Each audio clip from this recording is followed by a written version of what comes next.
oleh Mie Sedap Soto, nomor 1 sotonya, nomor 1 sedapnya. Pemirsa, Sirekap KPU pekan ini tak lagi menampilkan diagram perolehan suara pemilu 2024 setelah sempat muncul kehebohan terkait kenaikan drastis suara Partai Solidaritas Indonesia atau PSI. Tidak ada konfirmasi apakah dua hal di atas saling terkait. Namun muncul tudingan baru bahwa KPU telah gagal menyajikan transparansi dan akuntabilitas seperti yang pernah mereka janjikan. Sejak pekan ini tampilan laman Sistem Informasi Rekapitulasi Elektronik atau Sirekap tidak lagi menampilkan diagram perolehan suara Pilpres, Pemilu Legislatif, DPR RI, DPRD, dan DPD RI. Pada kolom pilihan daerah pemilihan pada laman Sirekap di www.pemilu2024.kpu.go.id yang tadinya menampilkan diagram batang perolehan parpol dan tabel perolehan suara parpol dan caleg juga tidak bisa lagi dibuka. Begitu juga dengan diagram perolehan suara peserta pemilu maupun keterangan jumlah TPS yang memasukkan data formulir model C1 Plano atau C hasil tidak ditayangkan lagi. Yang tersedia hanya file formulir model C hasil di TPS-TPS yang ada di wilayah yang sifatnya seperti arsip digital pemilu. Hilangnya real count Sirekap menurut sejumlah pihak bisa menjadi momentum untuk mengaudit sistem IT KPU. Wakil Ketua Komisi 3 DPR RI, Ahmad Sahroni mengatakan, tidak ditampilkannya grafik perolehan suara Pilpres dan Pemilu Legislatif mengindikasikan adanya masalah dalam Sirekap KPU. Karena itu, audit forensik sistem IT KPU harus dilakukan oleh lembaga audit independen. Mudah-mudahan kejadian-kejadian yang terjadi saat ini kan membuat kehebohan di publik ya bisa diselesaikan sama KPU. Dan kita selalu memberikan saran sama mereka, kenapa enggak itu sistem IT-nya di audit forensik kan bagus juga untuk memberikan satu wawasan kepada masyarakat tentunya. Jadi jangan alergi bahwa audit itu membuat suatu hal yang akan ditutupin. Audit forensik pada lembaga independen itu lebih baik. Bukan hanya kalangan anggota DPR yang mendesak dilakukan audit forensik. Kalangan masyarakat sipil, salah satunya Perkumpulan untuk Pemilu dan Demokrasi atau Perludem, juga mendesak hal yang sama. Karena sejujurnya dalam konteks tata kelola pemilu, ketika teknologi itu diterapkan sejak awal itu harus sudah ada audit terlebih dahulu. Apakah kemudian sistem ini akurat? Apakah sistem ini kuat dari segi cyber security-nya seperti apa? Termasuk ada sertifikasi juga terhadap penggunaan teknologi. Nah, jadi ke depan saya kira evaluasi pentingnya adalah selain tadi yang upaya yang mendesak yang perlu dilakukan adalah perbaikan terhadap berbagai data yang kemudian dari kesalahan pemindaian optical character recognition ataupun optical mark recognition itu diperbaiki dan kemudian ditampilkan kembali grafik. Nah, ke depan memang kita harus evaluasi menyeluruh sistem IT KPU, salah satunya dengan audit dan kemudian untuk perbaikan ke depan. Karena poin utamanya dari teknologi adalah untuk transparansi.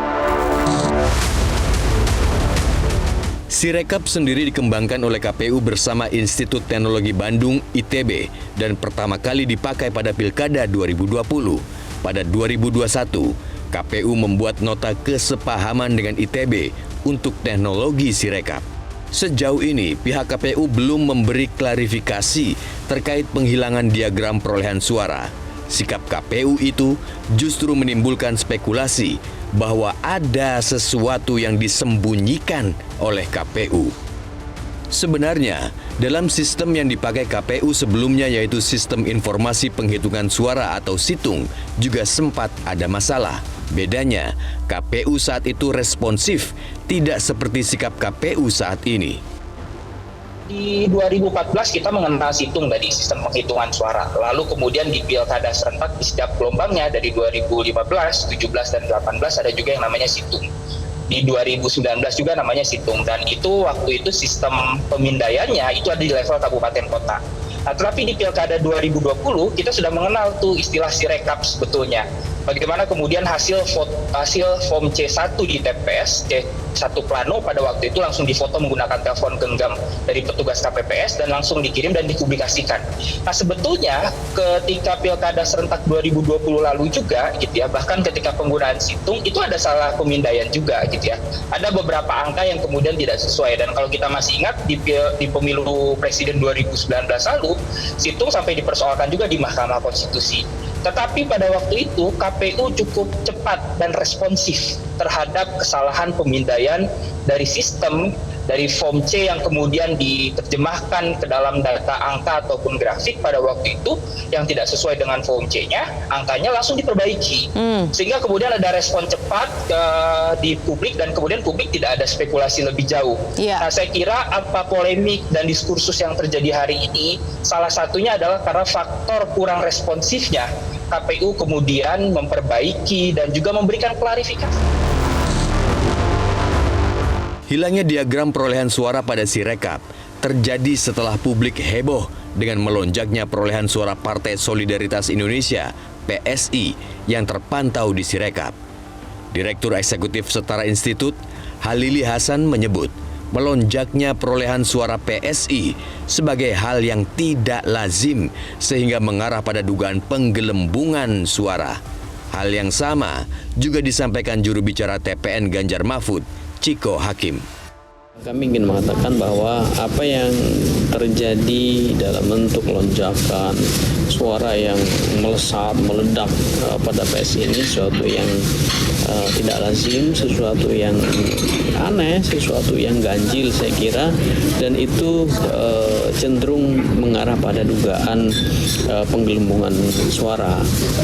Kalau kita ditanya soal secara umum suara-suara mana yang beralih menjadi bagian dari penggelembungan PSI ini, saya kira yang paling masuk akal ada suara-suara yang tidak sah itu. Dia berhenti, stagnan, walaupun katanya sudah dikoreksi, dia nggak diturunin lagi, tetap dalam angka yang sama. Nah, kita harus terus soroti. Masalahnya kan ini memang perbedaan, kalau dikatakan oleh, kalau nggak salah satu komisioner KPU, ya kan, ada salah pembacaan oleh optical character recognition-nya, ya kan, OCR-nya. Ya. Tapi kan kalau 1 jadi 69, 0 jadi 64, seburuk apa alat yang dipakai? Random banget. Iya kan, alat yang dipakai seburuk apa? 1 jadi 7 masih make sense, ya kan? 1 jadi 10 aja masih make sense, ya kan? Nolnya mungkin ada karena ada angka titik sedikit jadi kebaca begitu. Tapi kalau 1 jadi 69, 0 jadi 64, ini yang menjadi temuan Kompas ya. Saya referensi saya dari Kompas. Jadi hal-hal seperti ini cukup mengejutkan. Nah, satu lagi Bang Ade, kalau 0,6% dalam sekian hari untuk PSI yang hanya diawali dengan suara 2,5%, itu tinggi. Itu seperti kalau PDI Perjuangan naiknya 4-5%. Gitu. Kita harus bicara presentasi kalau angka. Kita nggak bisa, ya kan? Dari kan itu artinya kan berapa ratus ribu dia naik, ya kan? Dari angka yang cuma sekian juta gitu. Nah, sejauh ini, tidak ada bantahan atau penjelasan dari KPU terkait ada tidaknya kaitan antara hilangnya diagram perolehan suara pada Sirekap dengan polemik terkait melambungnya perolehan suara PSI. Padahal sebelumnya, KPU menyatakan bahwa Sirekap merupakan instrumen untuk menjaga transparansi dan akuntabilitas penyelenggaraan pemilu.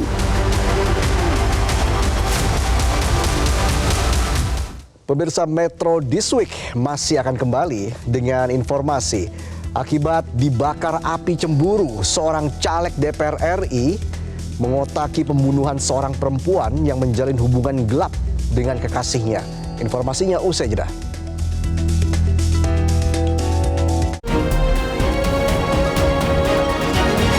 Jelajahi cara baru mendapatkan informasi. Download Metro TV Extend sekarang.